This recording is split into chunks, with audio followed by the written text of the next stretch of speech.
দুশ্চিন্তায় Bangladesh cricket team. ভারতের বিরুদ্ধে একাধিক হারের রেকর্ড রয়েছে তাদের।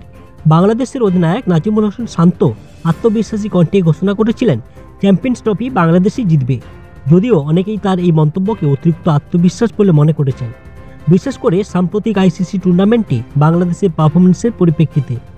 বাংলাদেশ দল এবার চ্যাম্পিয়ন্স ট্রফি খেলতে গিয়েছে কোনো রকম ওডিআই সিরিজ না খেলে, বরং বাংলাদেশ প্রিমিয়ার লিগ খেলেই প্রস্তুতি নিয়েছে তারা।